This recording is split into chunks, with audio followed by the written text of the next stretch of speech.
just that framework, I feel like allowed me to be so flexible and so nimble throughout my career. So it wasn't like, whereas a lot of places will be like, okay, open up the textbook, chapter one, what are you going to teach? And when you do things from that way, now that textbook is dictating what you're doing. And so because I had that research-based kind of framework, when I had to ask the question, how will they show me what they're learning? Well, like, you know, in 10, 11 years ago, it was a Scantron, maybe a presentation. But, you know, once we got technology, it was like, oh, they could make a movie. They could do like, you know, a tweet conversation. Like, I mean, they could make a book, like a podcast. Like today, if we ask that question, the answers are so different than what they would have been 5 years ago. So that to me is what research does. Like, I feel like there's so many people that are studying these topics in depth. Obviously, you know, like there's good and there's bad out there as well. So like, it's also a matter of like, okay, who are sort of the leaders in these fields? I think you say this, right? Like you can't be an expert in everything, but you can do something that you do really well. So for example, like I love Eric Brynjolfsson and how he talks about technology and how he talks about artificial intelligence and how we should be thinking about it. I'm never going to get to that level of expertise, you know, like that's his thing. That's what he does. And so I feel like taking the components of those people, the advice that they've given about how we can implement, that's where I feel like the learning comes. And the learning is in the doing, right? So it's these people, they write out, these are the things you can do, but spending more of your time on the doing is where the learning comes in. So to me, that's kind of where that intersection comes into play. I love that. And I think, so I love that you brought that up because and I'll mention Gary Vee, and like Gary Vee had a big influence on me seeing marketing differently, especially jab, jab, jab, right hook from a concept. But also part of the thing with Gary and I from like when I first, as I disagreed with just as much as I agreed with, right? And I think there's something beautiful about being able to, you know, understand people doing things different, being able to approach things differently. But one of the things that you mentioned or we mentioned on your podcast that we recorded earlier that I thought that I was like, I just made me like, I was like, yeah, of course, this because that's Sabba and I, is that we both watched both political parties' virtual events, right? And this isn't a political discussion. It's more of the idea of allowing our curiosity and learning to consume both sides so that we understand a lot of what's going on. And I feel that concept is really missing in America today, right?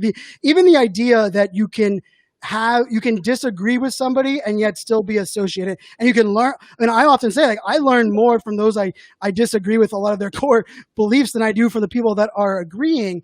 And I think a lot of that also comes into that way we approach things and the way our ability to ask the right questions. Like you said, that research to kind of grow, but there's also this notion out there that I like to attack, and I'm curious for your thoughts, where some people, and I hear this more often now than I have ever before, they don't want to consume or let's just say consume or do too much research because they want their thought to be original. They don't want to allow someone else's thought process to make them feel like an imposter. And it makes me very upset when I hear that, because it's almost their lazy crutch of saying, I don't want to spend the time listening to anyone else. I just want everyone to listen to me. And Gary's one of those. Gary will say he's never listened to a podcast.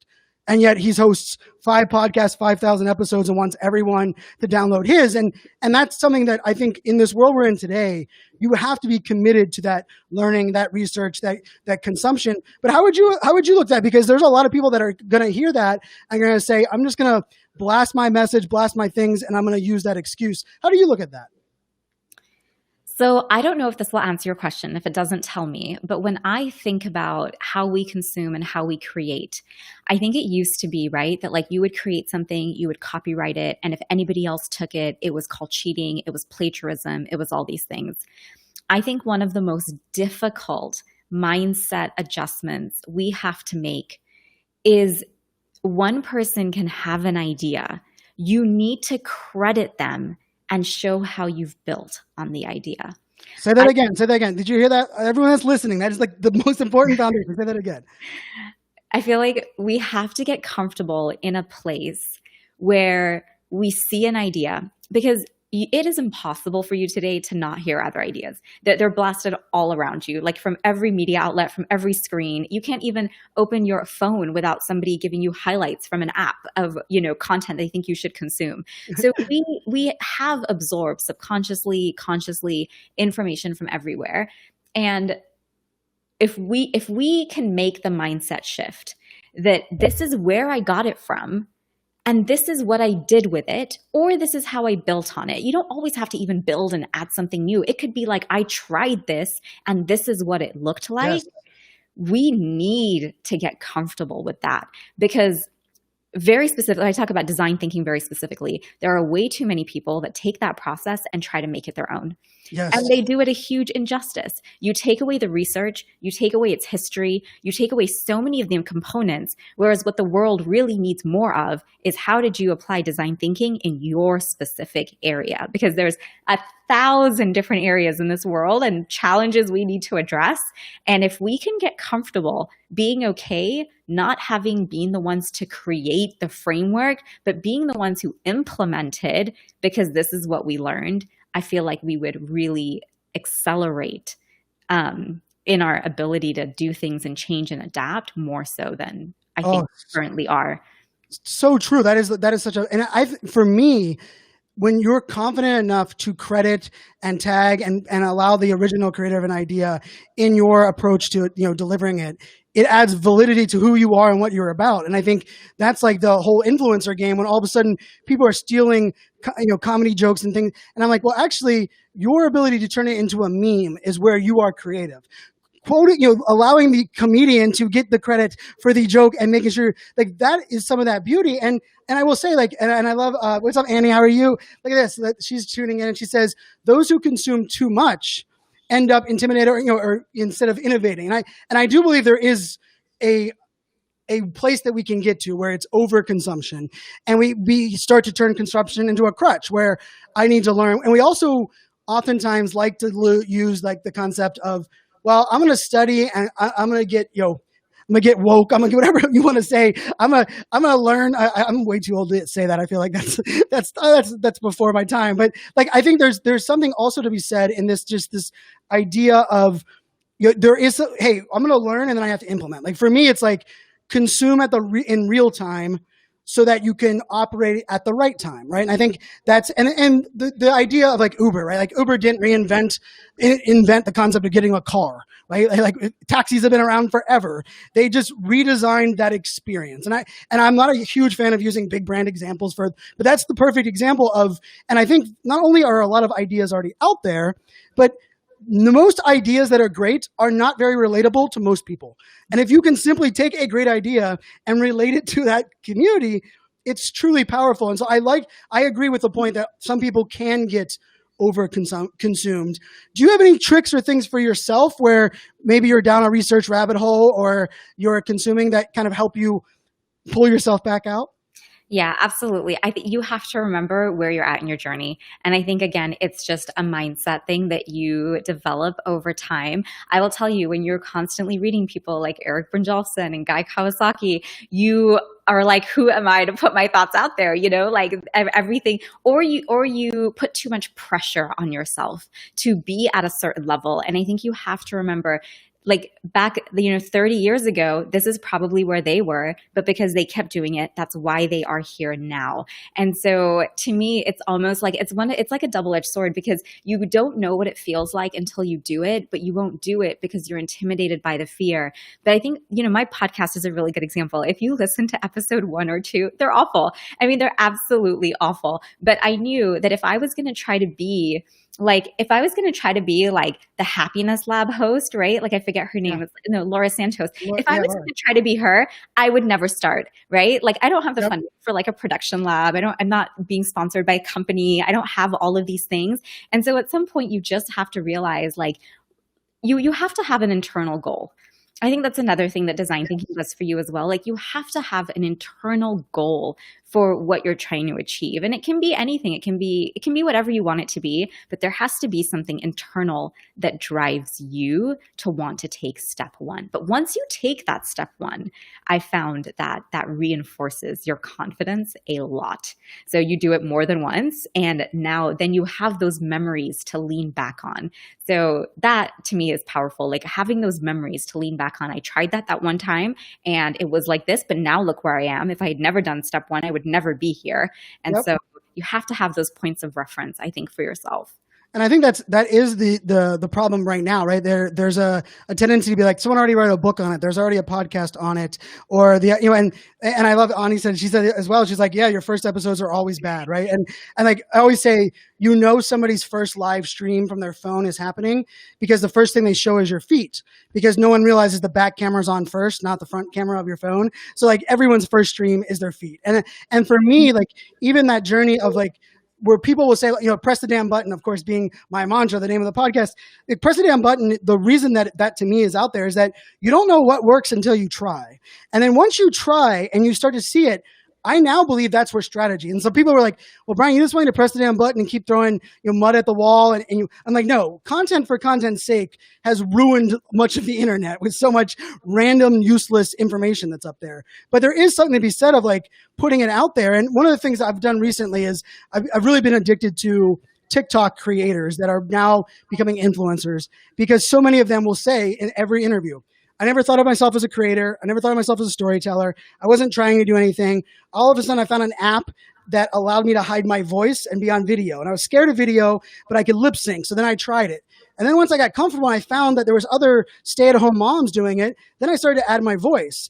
And then I realized people really related on the fact that I make these morning meals every day, that I just started making videos and so you hear this from these, and that example is from a TikTok creator. She's over 3.5 million followers on TikTok, Wow. and she's going to clear probably close to $1 million in revenue this year.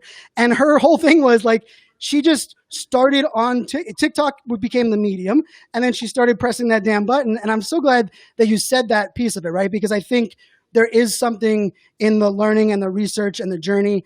But let's take it another step further. We are all living from home. We're all working, this remote work, the world we're in right now. Not only do we have a tendency to get lost in our research, and I like that you said we have an internal goal, but how do you look at us redefining our goals or adapting our goals? Because I know a lot of design thinking for me would all of a sudden I would discover something brand new, and I would get that feeling of like, uh-oh, everything else I've done was wrong, or like I have to go back and reinvent that. How do you approach that? Because I can see people kind of exploring that today, and because you are home or because you're not, in your normal office, it has a tendency to get lost in the thinking, and you end up with a whole lot of nonsense that gets you nowhere. Yeah, I think, one of the most important tenets of design thinking is to fail fast and fail forward.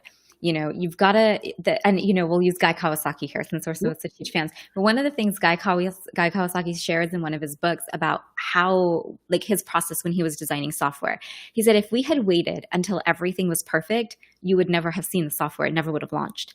And so he has this mantra. He says, don't worry, be crappy. And that if your first edition of something isn't crappy, you waited too long, right? Exactly.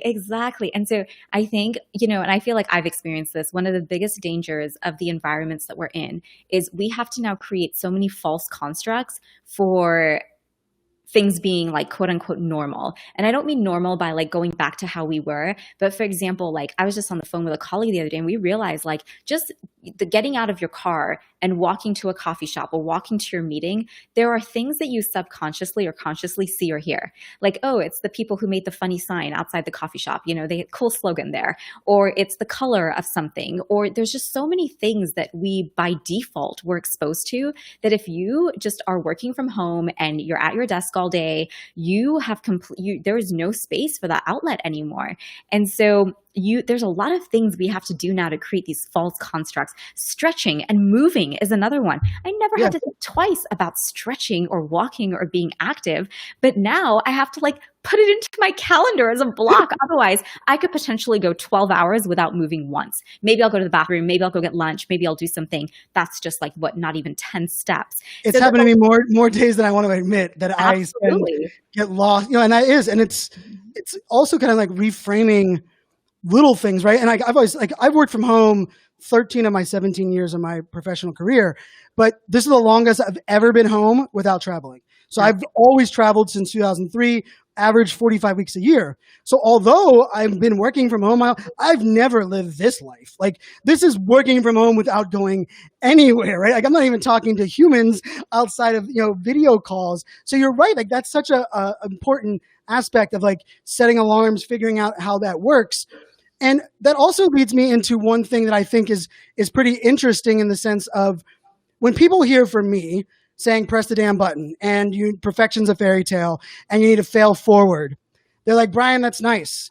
Your image that you've built is very non-perfect. It's very backwards hat, and you're a boy. I hear that a lot. Like, oh, well, it's nice to be a boy and do that.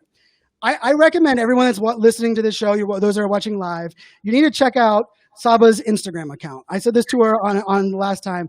To me, the aesthetic, the words that you use, the strategy, you're very intentional with the words you use, the style of your page. I'm never one that says like, hey, you should do a certain style or format on your Instagram page. And then I looked at yours and I was like, I need to rethink that process. And so it's Ask Miss Q over Ms. Q over at Instagram. So my question to you, and maybe this will help me, is that for those that look at those ideas of failing fast, failing forward, and your first rendition of something has to be crappy, that doesn't mean you can't display a level of quality that is up to your standard. How do you look at that?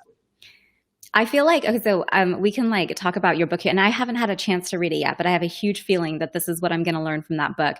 The book you shared about black sheep and having values. Yes. I think we are at, like, I think that's one of the things that's so, one of the shifts again that we have to make today. We're so used to doing things for other people, whether it's our boss, whether it's, your parent, whether it's your teacher. We've been trained to always do things for whoever is in charge. And it's very rare that we do things for ourselves. And even when we talk about doing something for ourselves, it's like, oh, go to a spa day or take a bath or something like that. But we really are at a point where so many things, when things change so quickly, the only thing that can keep you grounded are your own values. Like what does success mean to you? What are the things that are important to you, and how do you measure yourself? Yes. So again, I mean, I know this sounds easier said than done, but these are huge mindset shifts. And that's, one of the things in my mind that design thinking allows for, because if we start doing that with kids at an early age, they will naturally grow up like that, with that mindset, with that mentality. Definitely harder to do as an adult, but not impossible, because it's how you're wired as a human. So for me, it's really about having your own internal set of standards, what matters to you, how you measure yourself, and how your own growth is happening according to your own metrics, not those that somebody else has put in place for you. And I think that's so important too. I think there's part of that too. Like the people, I'm coaching a group right now, and from different walks of life. And the thing that I stress is we have to not only define what success looks like for you, but I want to visualize it. And it's very mind map, sticky notes. And I think that is such an important aspect, that it's not judging to someone else's piece, right? And I think for those that are intimidated by video, I always put back, and it's not always the case, but most of the time, they're comparing themselves to a YouTuber like iJustine, who's been on the platform for 15 years. Or they're like, well, I'm not as good as Katie Couric. I'm like, did you just say you're not as good? Like, you're not as good as like a professional that's been doing it her entire career? Like, no kidding. But let's look at people that are in your industry or somewhere similar that have a similar experience. And let's start kind of measuring that on that plane. And I think that's also that's an exciting place. But for you, I think there's also something here where educators, this is a new space for a lot of your approach to education. So oftentimes there might not be somebody that is a peer that is direct align. How do you, do you have a methodology or a way that you're certain places that you go for inspiration that's outside of education, or certain ways that you like to kind of discover those new type of things? Yeah, you.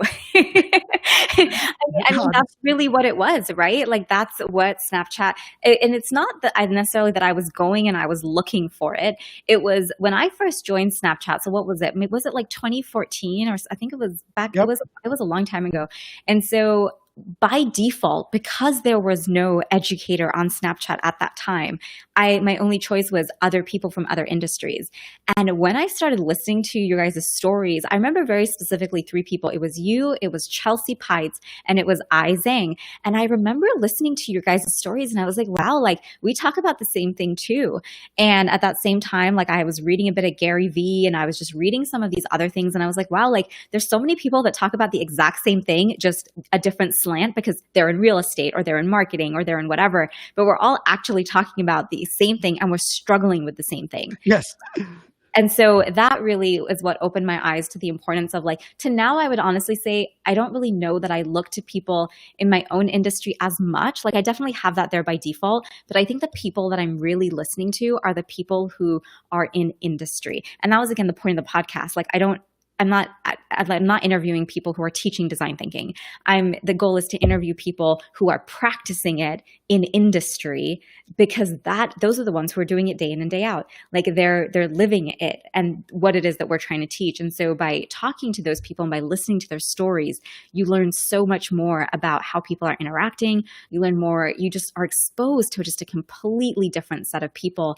And I think it helps make you really comfortable in knowing that, wow, there's so many people out there struggling with the exact same thing, trying to solve the same problems. I'm just one of like a million. And so it does, I think, lower the pressure a little bit as well. Like everyone's trying to figure this out. You're just one small part of the puzzle, but you need all those pieces to be successful. So I want to tie this into when you and I were hanging out last year, and most people look at me. I'm very introverted, love to talk, love to like push boundaries. But I can say I'm not usually one that is good at either approaching a stranger or surveying or bringing questions. And you and I, we had got ice cream, and we were there in California. And you approached two students that were on a bench, and you were like, "Hey, can I ask you a couple questions?" And we're gonna film this on Snapchat. Talk us through that. I want you to, because for those that want to listen to the audio, I'm going to make you go listen to the episode that I'm on her podcast, because Sabba is going to play the full clip. But so when we did that, it blew my mind. I remember the whole ride home in the Uber. I was like, man, just that little, like surveying these students and hearing their response not only validates some of the stuff that I'm working on, but it also it inspired me to do 2 more videos when I got back the next day to like answer some questions. So explain what happened, and then I'd love your thought process on how, because you just walked up and did it, and it blew me away. I was like, man, I like that. That's impressive. So one of my favorite things to do is whenever I'm hanging out with somebody like you, for example, like I feel like I get to meet so many cool people. One of my favorite things to do is to be able to share their message with people. Like I can talk about like, oh, I heard this person and this is what they said, but there's something really special about like being in person with that individual as a way to be able to show, look, this really does happen. So when I say put your story out there and you'll network with people, because that's what ultimately happens. This conversation right now is an example that 4 years later, look at where we are. Yeah. And this isn't just like one example. There's so many examples of that. And so part of it is like being able to put that out there so people see that connection over time. But with those students, so I was asking you, Brian, tell us about press the damn button, like on my Snapchat story, and they were listening. And we didn't really realize that they were there because they were just kind of like on the side having ice cream. And they were like, oh, that's a really cool thing you shared. They commented on what you were saying. And that's what then opened the door to, and then asking them like, oh, well, what resonated with you? And they were really like, I will never forget, like, hi, we're 2 students at Stanford who checked every single box, knew exactly what we needed to do. We've gotten to this point. And they literally said to you, we don't really know what we want to do with our lives, but we want to make sure whatever it is brings us joy. And I just remember thinking like, it goes back to that story with the EOPS kids, right? It's not even about socioeconomic status. It's just about, we don't give people the opportunity to explore who they are. So you check all the boxes, you get to this place, and then it's like, okay, wait, now what? And so, I gave me chills still, and it gave me chills that moment when they said that, because then it was also like, wow, I get a chance to instill what I've learned, right? Which is part of, but I also think in this world, and I'm guilty of this as well, in the world we're living in today, the reason I created this podcast is because I wanted to connect a lot of my audience to amazing people. But to create a podcast, launch that, put all that, there's a lot of things that go onto it. And I think we both hear on a regular basis where you'll meet somebody like, we should collaborate, we should do something. And then it just never happens, right? And there's something beautiful about being able to, hey, let's do this in real time. But then this goes back to I think that design thinking. He's like, you ask them that question. Like I would have done most of this. And I think for those that are out there, this is things that we should be doing in our everyday life. When they comment like, oh, that was really interesting. I never heard it presented that way. And then you were like, what resonated with you? Like that question opened them up to say things that gave me chills, that then we started having these conversations. We were giving them websites and books and we were also giving them permission that it's okay to feel how they currently feel. And I think in this, I mean, right now in the COVID, we all need that like permission to be like, one of my sayings right now is being, it's okay to not be okay, and you need to learn to be okay with not being okay. Like, okay, like, like that, because there is this tendency of like, oh my goodness, everyone else is like figuring out how to work in this, and they're like, no, we're all, one day's high, one day's low. Like literally, it's such a hot mess. And I love that you did that. And I think not only that your curiosity to learn from them, but also like you putting yourself as a student, right? Like I think there's that's so much that can be learned. And like one of my favorite shows for a long time was Undercover Boss, right? Where you see and I always say like it's the show I cry every episode. Like I'm a very emotional person, but like that show gets me because it's like the owner sees the great employees that are doing great things that are unsung that get rewarded and taken. And I think, man, the world could use more of that. When you look at your journey and journey from travel, like I love your Instagram stories, and you do a great job of documenting your journey, but you also do it in a very learning way. Like you talk about like what you've done, because I always say like give people access, but you also are like, hey, and I discovered this, right? And I think there's something beautiful about sharing what you discover. How do you approach that? Because I think a lot of times people that are listening are like, well, I'm not a creator. I'm a student. I'm an educator. And like, when I say that, they're like, yeah, but like, that's what you do now. And I think when I consume your content, there's so much, value and so much depth to it that I think we can all learn from kind of adding that. How do you kind of approach sharing your story the way you do? Because it's not an open filter of everything, but it's such a way of being very intentional with the access you give us, but also the education you give us. I think one of the things that I noticed happening subconsciously when I first used to do Snapchat stories was, how like, I think the number one thing most of us struggle with is what should I create? Like, who wants to see anything? Because everything I'm doing is boring. I'm not doing anything interesting, which is completely false, right? Like, so like Derek Sivers, my favorite thing, what's boring to you is interesting to everyone else. Yep. So that's the biggest mind block I think we have when we think about what we want to put out there. And I remember when I reframed how I thought of that. So I would wake up in the morning and I'd be like, okay, what story do I want to tell today? And it was another thing I actually got to experiment with in school. And it's really interesting because a lot of people will tell you, well, when you're on social media and you're doing your stories and this and that, you're not present in the moment. So when I was doing my little, student experiment, I was like, wow, school is so boring. I'm sitting in lectures all day. No one's going to want to see or hear anything. But I woke up that day and I was like, okay, I'm going to try my own formula, but in school. And I woke up and I was like, okay, what story do I want to tell today? And what happens when you approach your day with, okay, what story am I going to tell today? Like, what's going to happen today that's going to be my story? You see everything in a completely different light. So whereas before things are just happening, you're not thinking about them, you're just going through the motions. When you're looking for a story in your day, you start to notice things that even the most mundane things now become somewhat interesting. And so that's my approach to, I guess, how I create stories is what story do I want to tell today?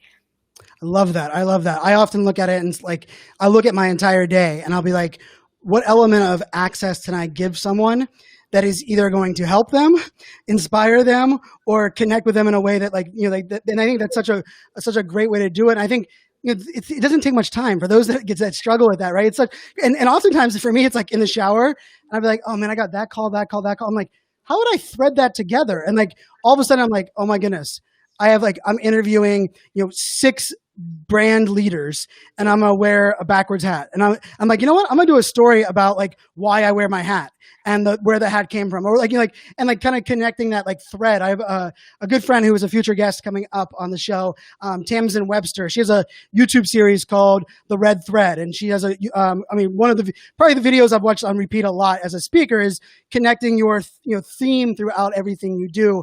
And she does a great job of breaking that down. I think that's something that you do really well, pushing as we go forward.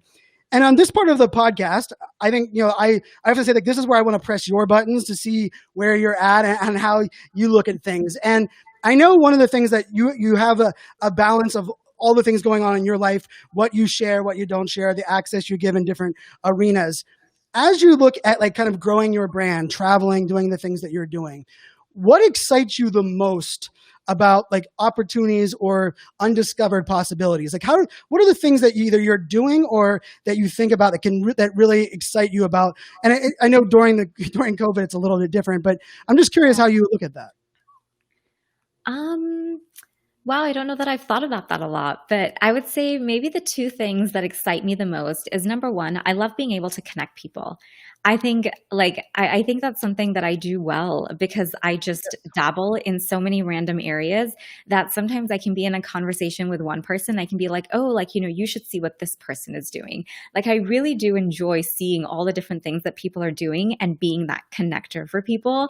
And I think that's a lot of something that we can all be for each other. Yes, I think we it's all great. know people in different places like that. And so that's something that really excites me is how we're able to connect each other to things. And then the second thing that I'm really kind of fascinated by is what it's like to sort of be maybe like an education, like for lack of a better term, like influencer. I actually really like your term that you've come up with, digital futurist.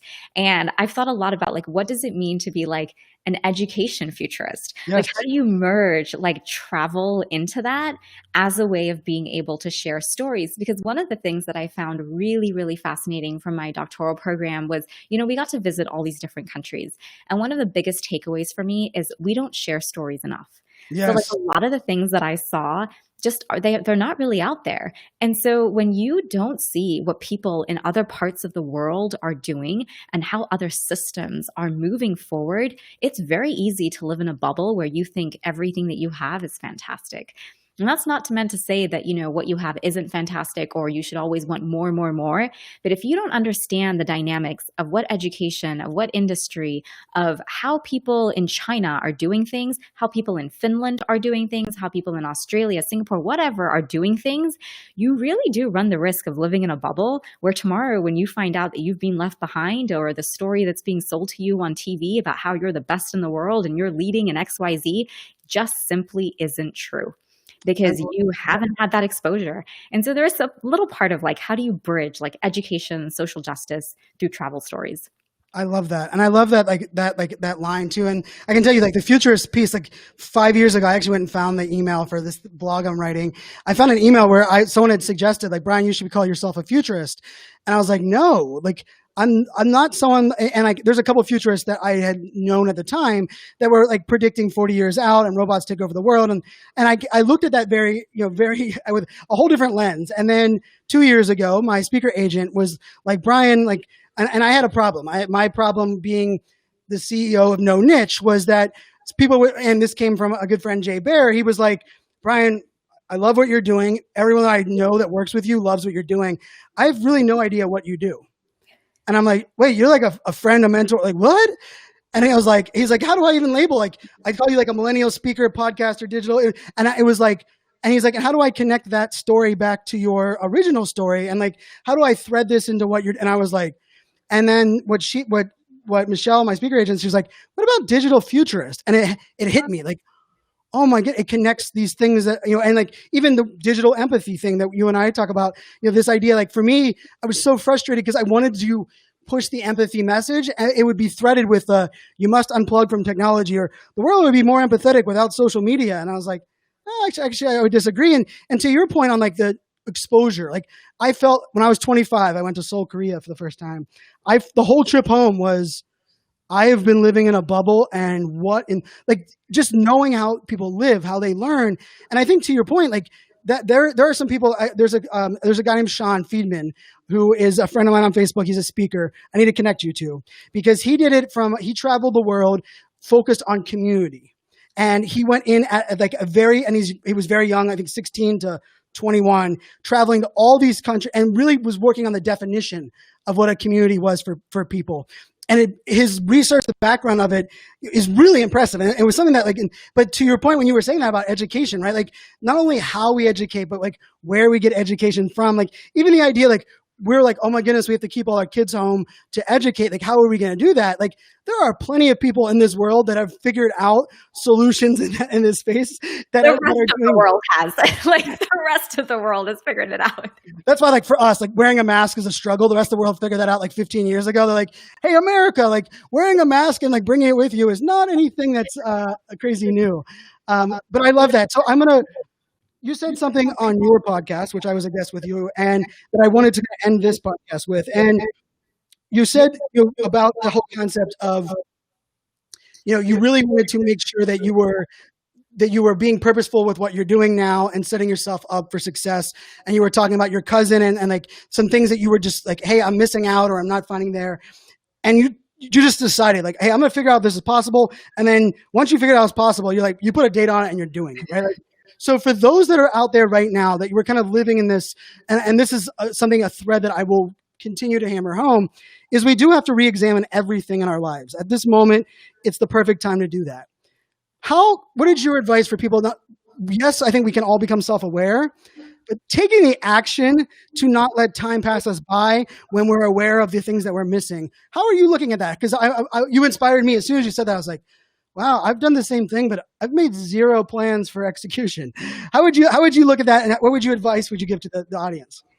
So we'll preface this with like, it is a fake expiration date that I put in my head by myself. So, this is not a political statement by any means at all, but it's more of just like a real statement for how I saw it. So you mentioned earlier, we both watched the two conventions. And so I watched, the Democratic one, and I was like, okay, I feel like he has a really good shot, like a really beautiful message, really just reminding us of so many great values. But then I also saw the Trump campaign, and I also realized, well, there's a pretty significant group of people that also kind of want to go this way. And so I thought, well, if Biden comes along, one of the things I think that undoubtedly will happen is, we will be in a place now where the rest of the world is, kind of like the Western world mostly, yes, we'll be wearing masks. Yes, we'll be doing what? We'll be waiting for a vaccine. But we may have to start going back to a bit more of a normal routine. Like I may have to go into schools again, which means that I do need to be present in the city that I'm living in. Whereas right now, I'm just at home all day long. And my biggest fear really with Trump getting reelected are the travel bans, and it made me realize like, wow, could travel bans become worse? Like we're seeing now places not only ban just countries, like Costa Rica is doing it state by state, So, I mean, it's a really difficult, if you're a person who really enjoys travel and that was a part of your life, this is a really, really difficult time. And so it just both scenarios. So basically in my head, I was like, come January, something's going to change one way or the other, which really only gives you, we've only got 4 months left till the end of the year, September, October, November, December. That's 4 months till the end of the year. And so I feel like whether it's real or not, to me, it doesn't really matter. I'm putting January in my head as some kind of expiration date. And if I got to January and let's just say everything did go back to normal, what are the things that I would be like, oh my God, I wish I had done blah, blah, blah. Because we've all been there where we all say, oh, we wish we had done this, this, and this. And I remember how much that feeling sucks. So I was like, you know what? I'm going to put this expiration date in my head. I have an opportunity to go and spend a good 3 months with my sister and my nephew, who's like a year and a half old, and their family. And I've never had that experience with my nephew before. The most we've ever spent with him has been 2 weeks, which is not enough time for a kid to really get to know you, And so I'm just like, wow, like, how would I look back on this time and answer him tomorrow? So sometimes put a person in your head that you're accountable to, whether it's real or not. When he grows up and is like, how come none of you ever came to visit me? What would we say? Like what, we were too scared, or, oh, we just didn't really think about it because we were too angry about not being able to do what we used to do. So that was kind of where I came from. And then I was like, yeah, I'm going to go visit my sister and just, be as safe as I can, take all the precautions. But I think we can see from what's happening and how travel is happening in other parts of the world, that it seems to be relatively okay as long as you take the right precautions. Like, I don't know. So, but that's my thinking. I love that. No, but I think that's important too. I think there's an element like where I think we're feeling it now, right? Like this, like one of the executives that I'm helping coach, one of his big things was like, I didn't know how much I missed of my kid's life until I was forced to be in the house with them for a month. And there were so many things that I didn't know that he is examining everything to where he was removing his name off of boards and things that he like was accumulating without realizing that it was taking away from these moments and these things. But then there was when you said that, there was also something that he said that he has a lot of things in his life where he doesn't regret, but he's like, I wish I would have thought of that back then. And I was like, ooh, that's important. And even what you said was like, hey, if I'm thinking about it right now, why don't I take an action on it? Right. Like, and I think that's so important. And, I love what you're doing with education. I love what you're doing, your brand, your story. You inspire me to, approach things differently. I love that, our friendship grew on from Snapchat, to the friendship that we have now. I really love everything you have going on. For our audience that's listening now, I threw your Instagram out there, but is there anything else you want to send them to connect? Also, check out your podcast. Of course, I'm going to be one of the guests, but that's not the reason you should check it out. Definitely check it out because it's the sprint to success with design thinking. But is there anywhere else you want to send the audience or make them aware of? I mean, I think my website is a good home base. It's just askmsq, askmsq.com. And it's a good home base kind of just for everything that's out there. Perfect. I love that. Yeah, guys, make sure to connect. I mean it with Instagram. I enjoy it's going to be my example for everyone that replies rebuttals to my press the damn button of like, well, we all can't be like okay sloppy, Brian, like you. And I'm like, is that an insult or is that I'm not sure how you people say and I'm like, hey, it's okay. That's how I've built my brand. But I love your message. I love where we're working, and this is a heck of a lot of fun. So thanks so much for jumping on the show. Thanks for connecting on this Friday. I mean, I think we spent 6 hours together today across these 2 interviews, and I'm inspired. I'm optimistic about where we're going, and most of all, I'm thankful for your friendship. So thank you, everyone. Right back at you. Thank you so much. That was so kind. Thanks so much. This was so much fun. You rock. This is great. Thanks, everybody, for listening. Thanks to our sponsor. Make sure you check out Restream.io. Definitely the brand that I've gone all in with live streaming so that I can bring this to you guys on all the different channels. Until next time, my friends, make it a great day. Cheers.